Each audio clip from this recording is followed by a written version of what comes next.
Gênesis capítulo 13, eu quero ler a partir do versículo 6. Diz assim: a terra não podia sustentá-los habitando juntos.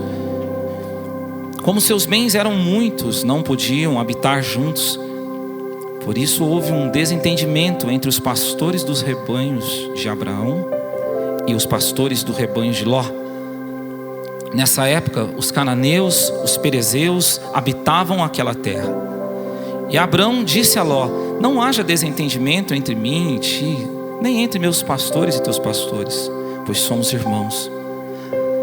A terra toda não está diante de ti? Peço-te que te separes de mim. Se escolher a esquerda, irei para a direita. Se escolheres a direita, irei para a esquerda. Então Ló levantou os olhos e viu todo o vale do Jordão, todo bem regado, até chegar a Zoar, antes de o Senhor destruir Sodoma e Gomorra, como o jardim do Senhor, como a terra do Egito. Ló escolheu para si todo o vale do Jordão e partiu para o oriente. Assim se separaram um do outro.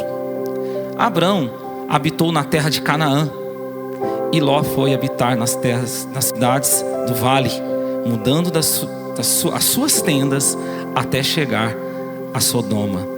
Os homens de Sodoma eram maus e grandes pecadores contra o Senhor. Sabe, quando Deus chama Abrão significa pai. Depois Deus muda o nome dele para Abraão, pai de muitos. Mas quando Deus chama Abrão, Deus fala para ele assim: ó, sai da tua terra, da tua parentela, da casa do teu pai, e vai para um lugar que eu te mostrarei. É tão interessante quando Deus nos chama, que Ele não nos dá a certeza de tudo que vai acontecer, mas Ele já nos dá a certeza do que Ele não quer que aconteça mais. Presta atenção nisso. Quando Deus te chama para algo, Ele vai te dar, muitas vezes Ele não vai te dar certeza de tudo que vai acontecer. É fé, amém, gente? Ele não vai te dar certeza, mas uma coisa Ele já vai te dar certeza. Você quer saber se Deus está te chamando para fazer algo? Ele já está começando a te dar certeza do que Ele não quer que aconteça mais na sua vida. E o que Deus não queria que acontecesse mais na vida de Abraão? O que Ele fala para Abraão? Sai da tua terra, da tua parentela, da casa do teu pai, vai para um lugar que eu te mostrarei. E o que Abraão faz? Abraão fica com Ló, seu sobrinho, segue em frente com Ló. Deus tinha falado para ele: sai da tua terra, sai da tua parentela, mas ele fica com Ló, seu sobrinho. Então chega um momento, como nós acabamos de ler, chega um momento da vida de Abraão que ele precisa tomar uma decisão, porque os pastores de Ló começam a se desentender com os pastores de Abraão. E agora ele precisa tomar uma decisão. Então aí ele fala para Ló o seguinte: ó Ló, se você for para um lado, eu vou para o outro. É fácil para a gente resolver isso. Nós vamos ter que tomar uma decisão. Se você for para um lado, eu vou para o outro. E Ló, olha a decisão de Ló. Ele olha o vale do Jordão, aquilo que era bom, aquilo que era agradável. O vale do Jordão, gente, depois teve Sodoma e Gomorra, onde Deus destruiu por causa do pecado daquele povo. Abraão fez diferente. Abraão olhou para Canaã, a terra da promessa, a terra abençoada por Deus. Sabe, Ló decidiu ir em direção àquilo que era bom para ele. Abraão decidiu ir em direção àquilo que era certo para Deus. Tem alguns que já estão pegando aqui. Tem uns irmãos aqui pentecostal de plantão aqui. Tem gente que já está entendendo essa palavra aqui, amém? Se você começar a decidir a sua vida como Ló e fazer só o que é bom para você, saiba de uma coisa: uma hora isso pode ser destruído. Mas quando você começar a decidir a sua vida para fazer o que é certo para Deus, nunca será destruído e sempre será abençoado por Deus. Se você olhar para a sua vida hoje, você tem construído uma vida onde você só vai em direção daquilo que é bom para você. Não, por que eu estou vivendo? Porque é bom para mim, porque é agradável para mim. Eu quero te falar uma coisa: não tem garantia, irmão. Qualquer hora isso pode ser destruído. Mas se você está indo em direção a fazer o que é certo para Deus, você tem decidido: eu vou viver isso, ainda que não seja agradável para mim, ainda que não seja bom para mim, mas é certo para Deus, eu vou fazer. Este lugar sempre será abençoado pelo Senhor. Sabe, nessa semana eu pensei muito sobre esse tema, decisão. Você pode falar comigo? Decisão. Porque ontem eu tive o privilégio de casar meu segundo filho. Você pode dar glória a Deus por isso? Já foi o segundo, a terceira agora vai demorar. O tempo de Deus, estou brincando. Mas eu fiquei pensando nisso porque há uns bons anos atrás, na verdade, há uns 25 anos atrás, quando Deus... 25, né, amor? Acho que é isso. Quando Deus nos chamou, quando a gente entregou a vida para Jesus, naquele momento, eu era um cantor da música secular e a gente estava tão envolvido em tudo aquilo, mas eu e a Priscila, a gente estava com tanta dificuldade no nosso relacionamento, no nosso casamento. Pensa, gente, era 2 crianças. E Deus me chamou, e eu sentia que Deus estava me chamando para ser um instrumento nas mãos dele. Não foi difícil tomar aquela decisão, porque Deus estava falando para mim que eu tinha que sair daquele ambiente que nós estávamos. Mas ali estavam 16 anos de uma carreira, de investimento, de tantas e tantas realidades. Não foi fácil tomar aquela decisão, mas glória a Deus que eu tomei a decisão de servir a Jesus, eu e minha esposa. Deus restaurou o nosso casamento, Deus restaurou a nossa família. E hoje nós já começamos a colher bons frutos dessa decisão. Olha para o teu irmão e fala para ele assim: cuidado com as suas decisões. Você vai falar para ele assim agora com amor, fala assim, ó: não seja como Ló. Fala para ele assim, ó: para de decidir fazer o que é bom para você. Faz uma cara de crente para ele, fala assim, ó: começa a decidir fazer o que é certo para Deus. Será que tem gente aqui cheio do Espírito Santo que vai decidir o que é certo para Deus aqui?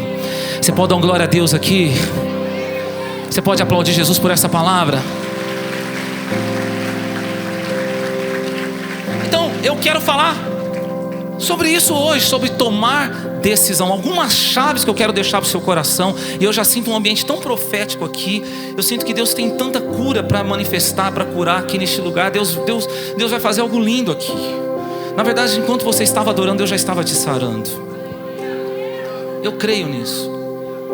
Sabe, eu quero deixar algumas chaves simples para que você possa tomar boas decisões, decisões que vai fazer com que você ande na palavra de Deus, na vontade de Deus, fazer o que é certo para Deus. Você está preparado para essa palavra?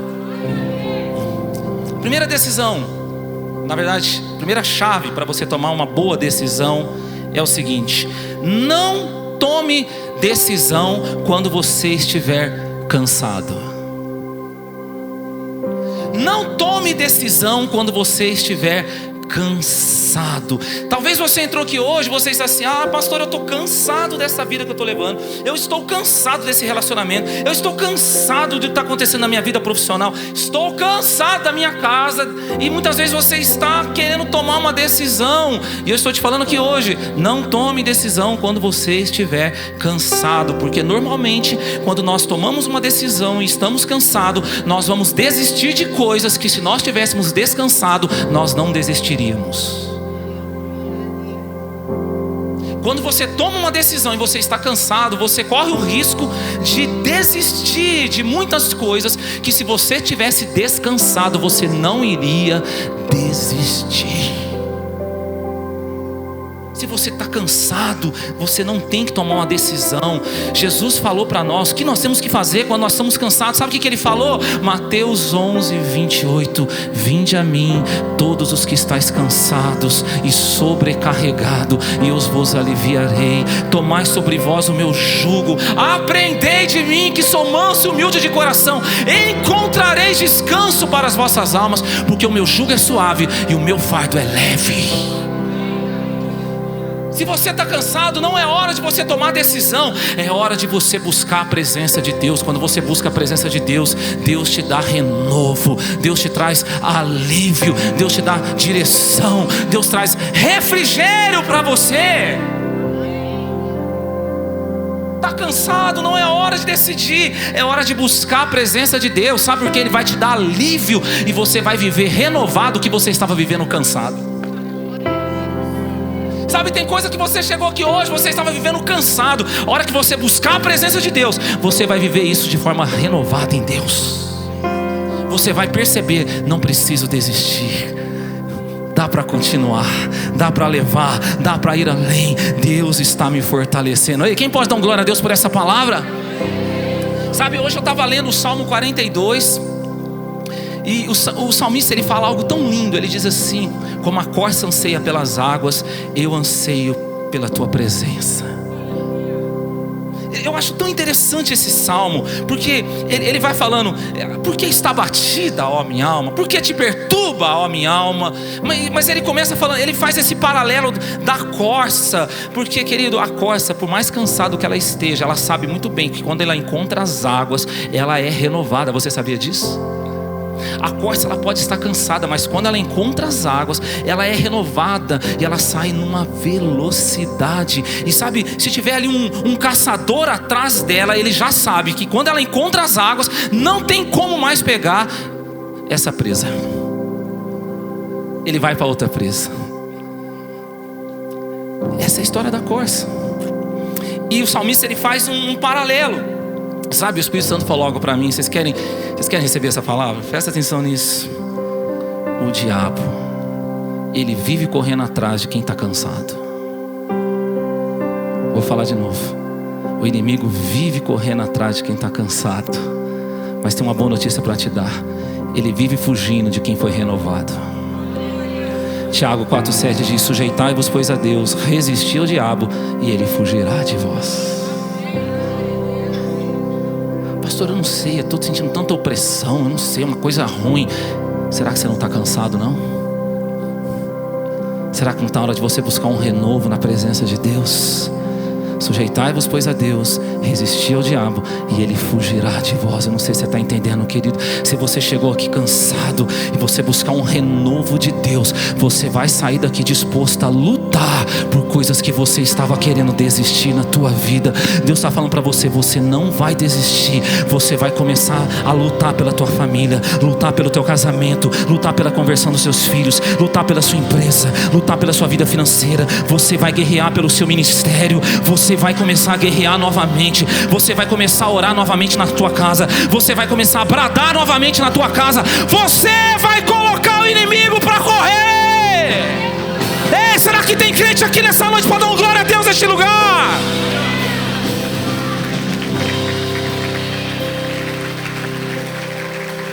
Não tome decisão quando você estiver cansado.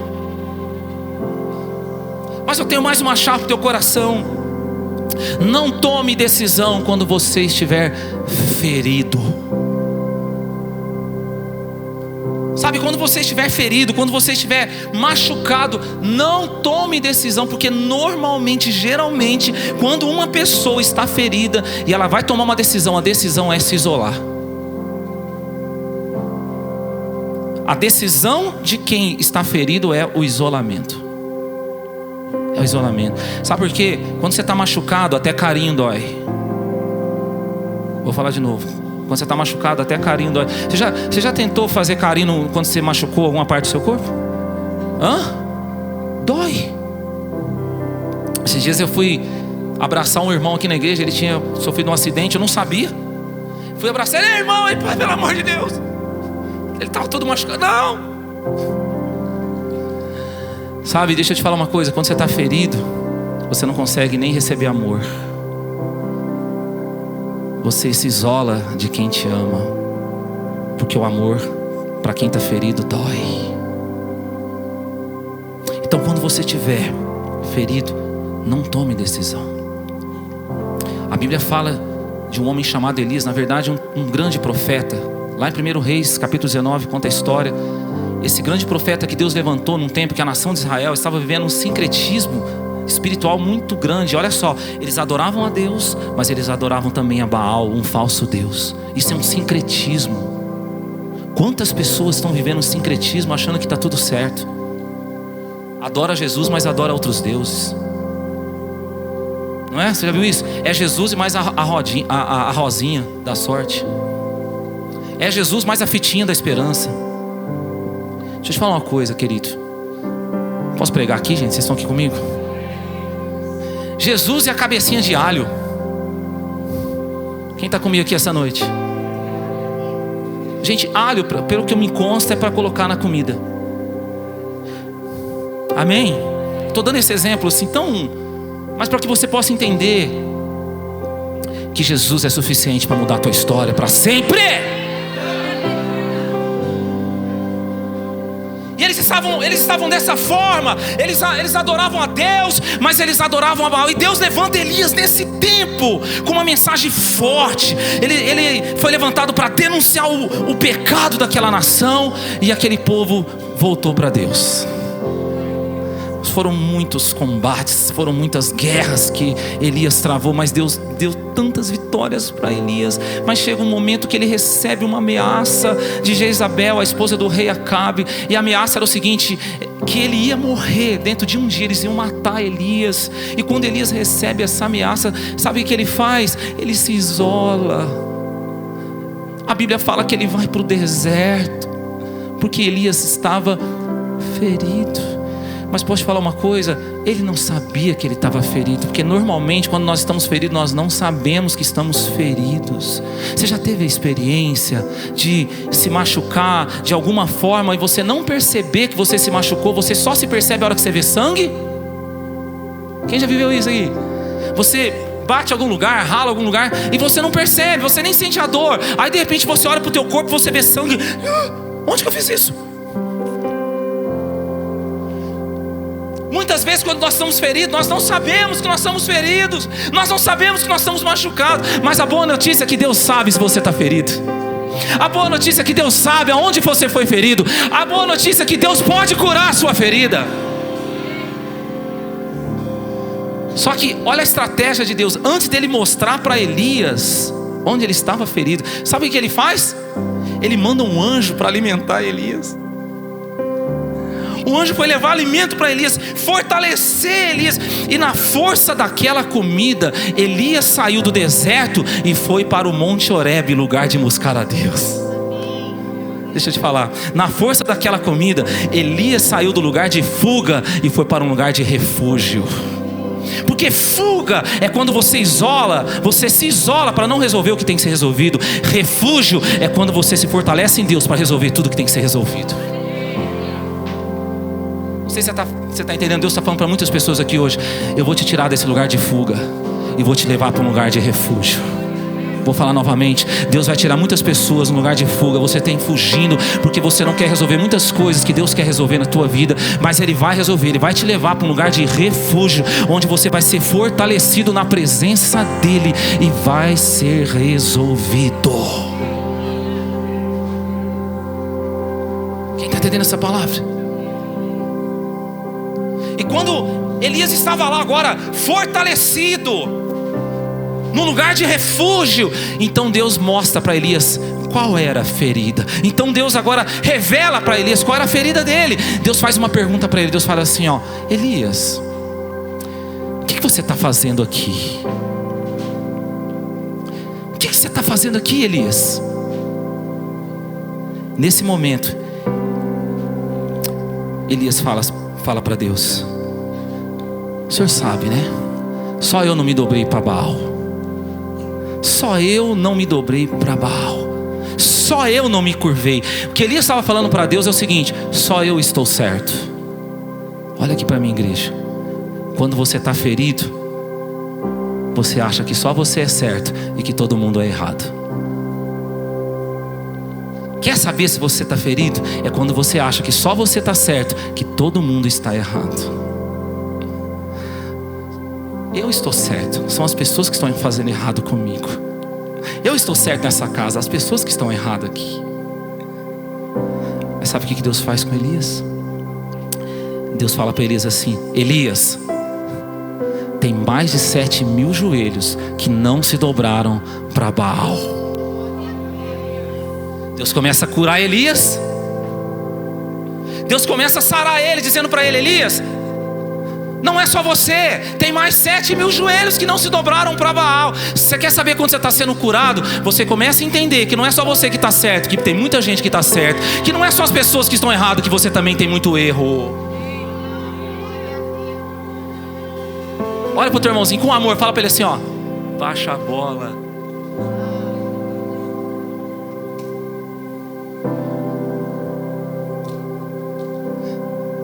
Porque tem gente que é assim: não, porque olha, Você já viu quando a pessoa fala assim, ó, porque eu sou uma pessoa muito boa? Já não é. Porque tá achando que é. Se tivesse pessoas boas nesse mundo, Jesus não tinha morrido na cruz.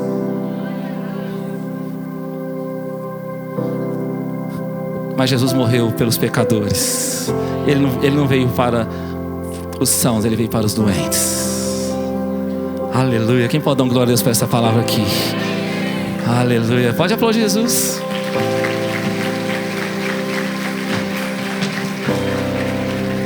Irmãos, presta atenção nessa palavra. Deus falando para Elias, tem 7.000 que não se dobraram. Elias, você não está sozinho nessa. Deus sara Elias. E quando ele sara Elias, ele fala algo para Elias. Ele fala assim, agora Elias, você vai fazer o seguinte. Você vai voltar pelo mesmo caminho. Você vai voltar pelo deserto. O mesmo caminho que você veio doente, você vai voltar curado. Vamos falar de novo. Deus está falando para Elias o seguinte: Elias, você vai passar curado onde um dia você passou doente. Irmãos, eu não sei se você está entendendo. Levante as suas mãos, por favor. Eu quero liberar sobre a tua vida. Deixa eu te falar uma coisa. Se você passar curado onde um dia você passou ferido, sabe, tudo aquilo que você achava que era o fim, que tinha acabado na sua vida, você vai perceber que Deus apenas começou a fazer a obra na tua vida. Tem muita coisa que você passou ferido achando assim, acabou. Talvez você passou ferido, sabe, ali na sua vida sentimental, na sua vida conjugal, na sua vida profissional. Eu não sei qual área, querido. Você vai passar curado e você vai ver, Deus apenas começou a fazer a boa obra na minha vida. Deus está falando para você hoje, não é o fim, é o começo. E a boa notícia é que Deus já está curando você aqui essa noite. Essa palavra é para sarar você. Eu sinto muito forte a cura do Senhor sendo manifestada aqui. Será que você pode ficar em pé no seu lugar?